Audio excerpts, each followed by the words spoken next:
एक बार की बात है, गौतम बुद्ध अपने शिष्यों के साथ एक गांव से दूर किसी नगर की तरफ जा रहे थे।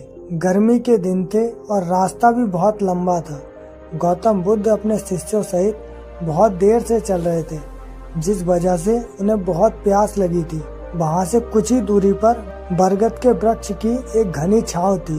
सभी लोग उस वृक्ष के पास पहुंच जाते हैं। महात्मा बुद्ध अपने शिष्यों सहित वृक्ष की घनी छाया के नीचे विश्राम करने लगते हैं। बहुत देर से चलने की वजह से सभी का गला प्यास से सूख रहा था। ये बात बुद्ध जानते थे। बुद्ध ने अपने एक शिष्य को कहा, आप इस बरगद की छाया से 20 कदम दूर जाकर बरगद की 2 बार परिक्रमा करके वापस आओ। शिष्य वैसा ही करता है जैसा बुद्ध ने बताया। परिक्रमा के बाद जब शिष्य महात्मा बुद्ध के पास आया तो बुद्ध बोले कि क्या आपको किसी ठंडी हवा का अनुभव हुआ? शिष्य बोला, हाँ गुरुदेव, उत्तर दिशा की तरफ से मुझे कुछ ठंडी हवा का अनुभव हुआ। शिष्य की ये बात सुन महात्मा बुद्ध शिष्य से तुरंत बोले कि उसी दिशा में चले जाओ, जरूर वहाँ से कुछ ही दूरी पर एक तालाब अवश्य मिलेगा। उस तालाब से सबके लिए पानी ले आओ। शिष्य उसी दिशा में जब कुछ दूर जाता है तो वहाँ सच में एक तालाब होता है। तालाब देख शिष्य बहुत प्रसन्न होता है और तालाब के निकट जाकर जैसे ही तालाब से पानी भरने वाला होता है, तभी शिष्य की नजर वहाँ तालाब में कपड़े धो रही स्त्रियों पर जाती है। ये देख शिष्य मन में सोचता है कि ये पानी तो गंदा हो गया है। लेकिन जब शिष्य ध्यान से तालाब के पानी को देखते हैं कि अभी भी तालाब का कुछ पानी साफ है, इतने में 2 बैलगाड़ी तालाब के किनारे से होती हुई निकल जाती है।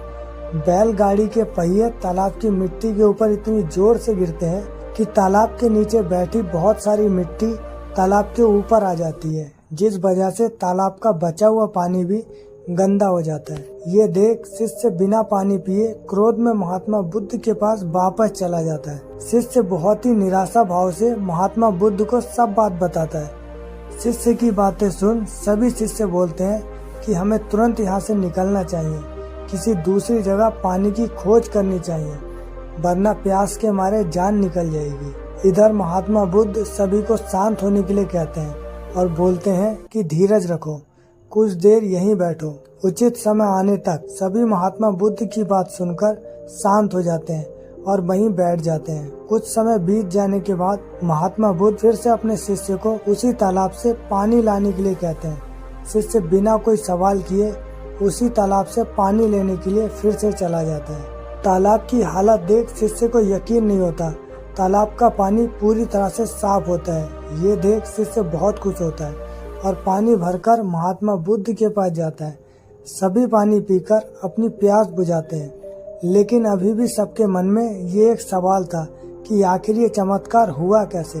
तालाब का पानी तो गंदा था। उन्हें लगा कि जरूर ये बुद्ध की शक्ति है। इनमें एक शिष्य ने ये सवाल महात्मा बुद्ध से पूछ ही लिया कि ये चमत्कार आपने कैसे किया। शिष्य का जवाब देते हुए बुद्ध बोले कि ये कोई चमत्कार नहीं, ये आपके सब्र का फल है। ये फल है उचित समय के इंतजार का। जितनी देर हम सब लोगों ने सब्र किया, उतनी देर तक तालाब के पानी के ऊपर सभी गंदे तत्व और मिट्टी तालाब के पानी के नीचे बैठ रहे थे। फिर कुछ देर बाद शिष्य जब वहाँ तालाब के पास पहुँचा, तब सब दूषित कण नीचे बैठ चुके थे, जिस वजह से तालाब का पानी पहले की तरह साफ हो चुका था तथा तालाब साफ दिखाई दे रहा था। यदि उस समय आप लोगों ने सब्र न किया होता, धैर्य न रखा होता, तो आप सब इतनी गर्मी में पानी की खोज में प्यासे रहकर शायद अब तक मृत्यु को प्राप्त हो गए होते।